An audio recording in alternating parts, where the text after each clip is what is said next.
Avis vascular centre మన దేశంలోనే the best varicose vein hospital.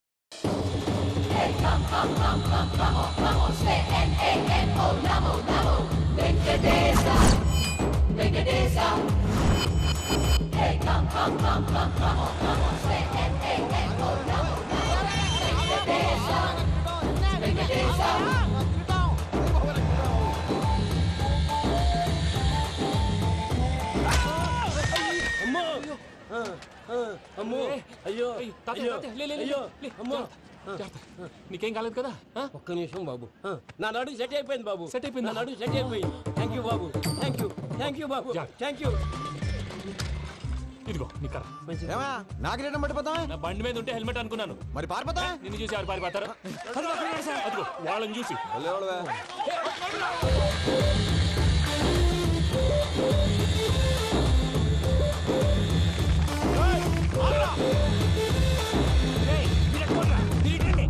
నేను దూకేస్తాను, నేను రాను. నీకు నచ్చిన అబ్బాయి నుంచే పెళ్లి చేస్తాను, కిందకి రారా. ఇప్పుడు ఇలాగంటారు, కిందకి వచ్చాక మాట మారుస్తారు. నేను దూకేస్తాను, వద్దు నాన్న, వద్దు. నేను దూకేస్తాను. బాబు!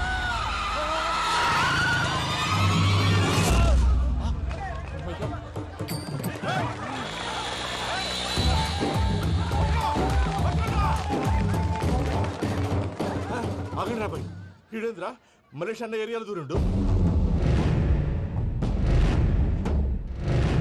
ఏం రస్ చూడా మా ఎంకన్న ఎమ్మడబడుతుంది. వాడేం చేసిండో ఎరకేనా అన్న?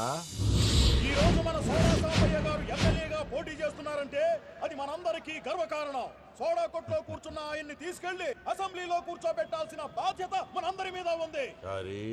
సార్ ఎక్కడ రావాడు? అదే నేను చూస్తున్నాను సార్. అదిగో వచ్చేసాడు సార్. టైం అయిపోయింది. రాబాయ్ బాబు. ఏం భయ అంత లేట్ చేసినావు? మోపే ట్రబుల్ ఇచ్చింది, అందుకే లేట్ అయింది. ఇగో చూడు, ఊకి అపోజిషన్ తిట్టుడే కాదు, నన్ను కూడా ఎలివేట్ చేయాలి అంటే పొగడాలి. మా పనే అది. కాకపోతే నాకు రాజకీయాలు తెలియవు. అవును సార్, అందుకే మీరు పాయింట్లన్నీ పేపర్ మీద పెట్టించారనుకో అన్న షూర్ అయిపోతాడు. ఆల్రెడీ మీ అపోజిషన్ లిస్ట్ కూడా మాకు వచ్చింది. అట్టనా? అరే ఇచ్చే, మన ఫైల్ కూడా ఇచ్చే. సార్. చల్ షురూ కర్. మీరు అలా కూర్చోండి. అన్న మూర్తి గారి దగ్గర పోయి నీ యూరో ప్రోగ్రామ్ తో కనుక్కొని వస్తా. ఇది అయిపోగానే డైరెక్ట్ గా మీటింగ్ వచ్చేసాను. లిస్ట్ ఇవ్వు. యదమ్మతి మరిపో నువ్వును. వస్తాను. వాడు మన పేరు తిన్నప్పుడల్లా మీరు చప్పట్లు కొట్టాలి.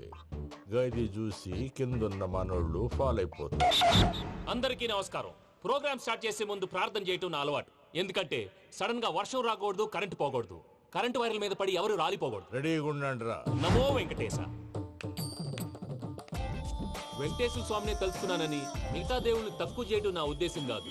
ఎవరు గొప్పతనం వాళ్ళది. ఉదాహరణకి రెడీగా ఉండండి రా. వినాయకుడు, ఆయన ఏం తక్కువ తిన్నాడా?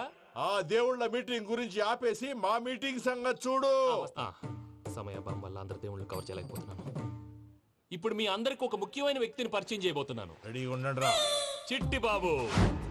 చూడ్డానికి పొట్టిగా ఉన్న చాలా గట్టివాడు. వీడు ఇప్పుడు ఒక వ్యక్తి గురించి కొన్ని నిజాలు చెప్పబోతున్నాడు. ఆ వ్యక్తి ఎవరో కాదు. రెడీగా ఉండండి రా. Is none other than soda Sambaiah. 5వ తారీఖు అంటే అది. అయ్యో బాబాయ్, ఫైల్ మారిపోయింది. భయ్య పరిస్థితి ఏంటో తిప్పు తిప్పు. చిట్టి బాబు, మన సోడా సాంబయ్య గురించి కొంచెం చెప్పు. ఆయన చాలా కింద నుంచి పైకెట్టాడు. చిన్నప్పుడు స్కూల్లో పక్కోడి బలిపాలు పెన్సిల్ దొబ్బేసేవాడు. అంటే శ్రీకృష్ణుడు టైప్ అనమాట. గివెందుకు చెప్పిస్తున్నాడు రా? లీడ్ తీసుకుంటున్నాడు, ఏదో ఉంటా సార్. చిన్నప్పుడు ఇలాంటి చిలి పనులు అందరూ చేస్తారు. వేరే ఏమన్నా చెప్పు. థియేటర్లో బ్లాక్ టికెట్లు అమ్ముకునేవాడు. చెప్పమంటావా? బ్లాక్ టికెట్లా? ఏంటి చిట్టు బాబు? దొంగ నోట్లు కూడా మార్చేవాడు. చెప్పాలి. దొంగ నోట్లా? ఏంటలా నోరేళ్ళు పెట్టావు? అమ్మాయిలను దుబాయ్ షర్ట్లకు అమ్మేవాడు. ఆ విషయం కూడా చెప్పమంటావా? ఆవేశపడకండి, పబ్లిక్ ఏదో ఉంటది. సోడా సాంబయ్య అలాంటి మనిషి కాదు. నా ఓటు ఆయనకే. వాడు ఓటేస్తే సర్వనాశనం అయిపోతాడు. ఇంత చెప్పాక కూడా బుద్ధిన వాడు ఎవడు వాడికి ఓటేయడు. మరి? రాళ్ళేస్తాడు. ఏదో ఉంటా సార్. ఇదే చిట్టు బాబు, ఆ మీటింగ్ లో పడాల్సిన రాళ్ళు ఇక్కడ పడుతుంది. సోడా సాంబయ్య ఉంటే చంపేస్తారు. జంప్.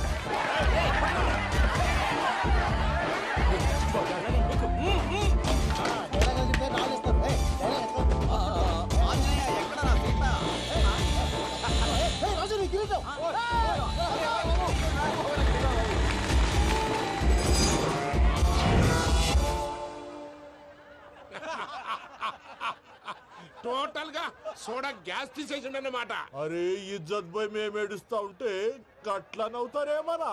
మా ఎంకన్నంటే ఎవడనుకున్నావురా? సాక్షాత్తు వెంకట రమణమూర్తి మరిగా సామె మా వెంకటతోని నిజం చెప్పించిండు. అరే ఏమన్నా లాజిక్ మాట్లాడుతున్నావు? మరి అదగాడిని అప్పగించు, లేదంటే గాడిని ఎలా తీసుకెళ్లాలో మాకెరకనే. అయిపోయిండ్రా కథ. ఏంద్రా ఎంకరం తీసుకోపోతావు? తొలకపోతావే? నా ఎంకరం తోలుకోపోతావు? అరే కబాయ్ ఎమ్మెల్యే పోతావు. అరే నువ్వు ఎమ్మెల్యే అయితే నాకేంది బే?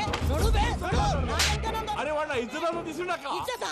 నీకు ఇచ్చేదేంద్రా? బస్సే బాస్, నీ లంగమతి ఎవరు తెలుసు? ఊరుకో పెద్దమ్మా, ఇందులో ఆయన తప్పే ఉంది. బోల్ డబ్బులు పెట్టి మీటింగ్ పెట్టాడు, అది నా వల్ల అప్సెట్ అయింది, అందుకే నా వెంట పడ్డారు. మీరు ఉండండి, అంతే అంతే. నువ్వు వెళ్ళండి వెళ్ళండి. వస్తానన్న అన్న మలేశ్వర వస్తానన్న. అక్క జర బీపీ తగ్గించుకోరా. నీ ఆరోగ్యం గురించి చెప్తున్నాను అక్క. మీరు వెళ్ళండి సార్. పెద్దమ్మా, అతను చెప్పింది నిజమే, నువ్వు కొంచెం బీపీ తగ్గించుకోవాలి. గట్లనే తక్కువ చేసుకుంటా. ఏంది భయ నారాయణ ఊరుకూరుకొని రమ్మంటివి? మన వెంకన్నకి పెళ్లి గిట్లు ఏమైనా సెటిల్ అయిందా? వీడికి ఇంకా పెళ్ళవదన్నా, అందుకే మేము ఇద్దరం కలిసి పుణ్యక్షేత్రాలకు పోదాం అనుకుంటున్నాం. ఆ విషయం నీతో చెబుదామని. ఏం మాటలు బాబాయ్? లేకపోతే ఏంట్రా, మీ నాన్న పోతూ పోతూ నిన్ను నా చేతిలో పెట్టిపోయాడు. ఇప్పుడు ఆ బాధ్యత పెద్ద బరువు అయిపోయింది. అరే ఇప్పుడు ఏమైందని? ఎంకన్నను బంగారం లెక్క పెంచితివి. పెంచితే సరిపోతుందా? వీడికి 20 సంవత్సరాల వయసు వచ్చినప్పటి నుంచి సంబంధాలు చూస్తున్నాం. మొదట్లో వర్షాకాలంలో వర్షాలలాగా విపరీతంగా వచ్చాయి, తర్వాత ఎండాకాలంలో వర్షంలాగా అప్పుడప్పుడు వచ్చాయి. ఇప్పుడు కరువు వచ్చినట్టు అసలు రావడమే మానేసి. బాబాయ్, జీవితం తోట లాంటిది, అందులో మనం తోటకూర లాంటి వాళ్ళం. తోటకూరతో పప్పు చేసుకోవచ్చు, వేపుడు చేసుకోవచ్చు, అంతేగాని రసం సాంబార్ చేసుకోలేం కదా. సంబంధం గురించి మాట్లాడుతుంటే సంబంధం లేకుండా మాట్లాడతావేంట్రా? సంబంధం ఉంది పిన్ని. నా డ్రీమ్ గర్ల్ కనిపించే వరకు పెళ్లి చేసుకోవాలని చెప్పాను కదా. నా చిన్నప్పటి నుంచి ఏ మాట చెబుతున్నాడు. ఆ డ్రీమ్ గర్ల్ ఎక్కడుందో ఎలా తెలుస్తుంది? నాకు తెలుస్తుంది. తుఫాన్ వచ్చే ముందు హెచ్చరికలాగా ఆ అమ్మాయి ఎదురుపడినప్పుడు నాలో కొన్ని కదలికలు వస్తాయి. తను నా దగ్గరకు వస్తుంటే గాలిలో గులాబీ పూలు వాసన వస్తుంది. అంతెందుకు, ఆకాశంలో సూర్యుడు 1000 రెట్ల కాంతితో నా పక్కన నిలబడినట్టు ఉంటుంది. సూర్యుడు పక్కన నుంచుంటే కనిపించేది అమ్మాయి కాదు, యముడు. నీ ఫ్రస్ట్రేషన్ నాకు అర్థమైంది. ఒక విధంగా పెళ్లి లేట్ అవడం మన మంచికే. మంచిగా? మరి ఇప్పుడు మన ఇంటికి వచ్చేది కోడిపిల్ల కాదు, ఆడపిల్ల. కోటి ఆశలతో వస్తుంది. అందుకే ఆమెకి ఏ ఇబ్బంది లేకుండా ఫ్లాట్ తో పాటు ఫర్నిచర్ కూడా కొన్నాను. రేపు నానో కారు కూడా వచ్చేస్తుంది. ఇప్పుడు నేను పెళ్లికి రెడీ. జస్ట్ నా డ్రీమ్ గర్ల్ కనపడమే లేటు. చూసావా అన్న, ఎక్కడికి వెళ్ళా మళ్ళీ ఆ డ్రీమ్ గర్ల్ దగ్గరికే వస్తాడు. వీడికి జన్మలో పెళ్ళేయట్లేదు. ఇక మన పోదాం పదవే. నువ్వు పరిశ్రమ కుక. మన వెంకన్న జాతకంలో దోషం గిట్లుందేమో జర చూపిద్దాం.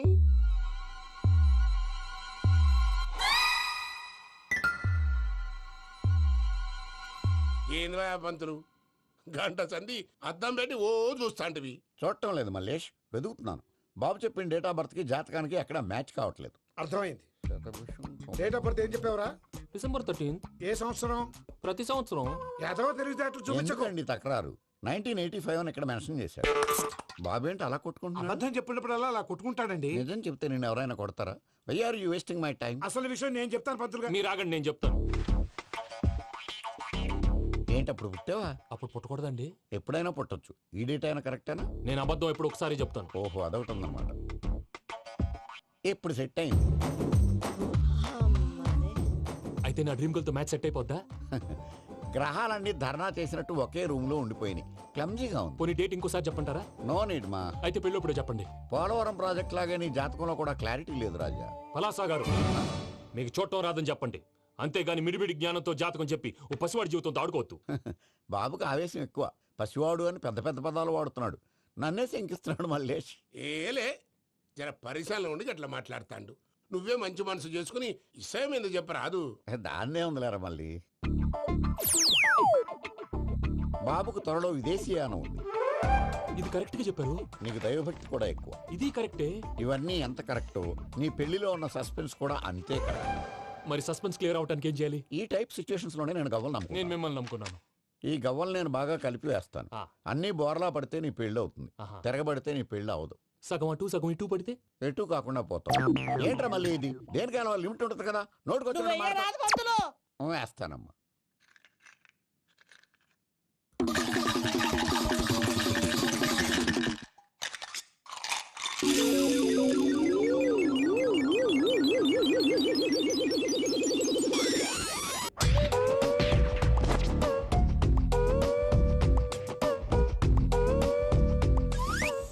పోదకూడదు బాబు. జాతకం మనం రాయకూడదు, ఉన్నది చదువుకోవాలి. దీని అర్థమైంది పంతులు గారు. మీవాడు కూడా ఈ గవ్వలాగే ఒంటరిగా మిగిలిపోవచ్చు. అలాంటి మాటలు అనొద్దు పంతులు గారు, ఇంకోసారి ట్రై చేయండి. తప్పు బాబు. సృష్టికి విరుద్ధంగా ఏ పని చేయకూడదు. అది కాదు, ఇంతకు మీరు సరిగా కలపలేదు. ఏం పెద్దమ్మా? పిల్లగాడు చెప్తున్నాడు కదా, ఇంకో పాలంటే ఆవేశపడకండమ్మా, అలాగే వేద్దాం. ఏముంది ఇందులో? ఒకసారి కాపాడుతు లేస్తున్నాడులే.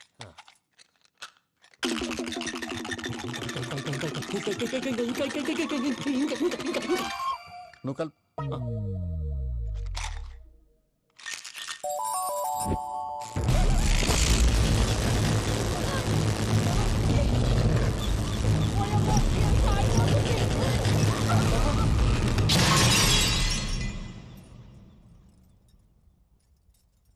చూసావా, ప్రకృతి విరుద్ధమైన పనులు చేస్తే ఎలాంటి ఫలితాలు వస్తాయో. దానికి దీనికి సంబంధం ఏంటండి? నిజానికి జాతకం వల్ల లైట్లు పేలకూడదు. ఇల్లు పేలిపోవాలా? మంత్రి గారు ఇప్పుడు ఏం చేద్దాం? ఒక్క ఫోటో తీసుకుందాం. నువ్వు కూర్చోమ్మా, గవ్వ కాంబినేషన్ కావాలి. ఎందుకండి? గవ్వ నిలబడడం ఎవరైనా చూసావా? పాలపంత వచ్చినప్పుడు వింత అనుకున్నాం, ఇది అంతకంటే పెద్ద వింత. ఫోటో జంక్ చేసే ఇంక నువ్వు లేవచ్చు రమణ. త్వరలోనే ప్రపంచం అంతమైపోతుందని టీవీ 9లో చెప్తే నమ్మలేదు. ఈ పరిణామాలన్నీ చూస్తుంటే నమ్మాల్సి వస్తుంది వెంకటరమణ. ఈ జాతకుడికి పెళ్ళంటూ జరిగితే ఒక నెలలో జరిగిపోవాలి, లేకపోతే జీవితంలో పెళ్లి యోగం లేదు. ఇంకోటి ఉందమ్మా, త్వరలో నీకు రాహుగ్రహ ప్రభావితుడైన ఒక కేతువుగాడు పరిచయం అవుతాడు. దాంతో నీ జీవితంలో పెనుమార్పు సంభవిస్తుంది.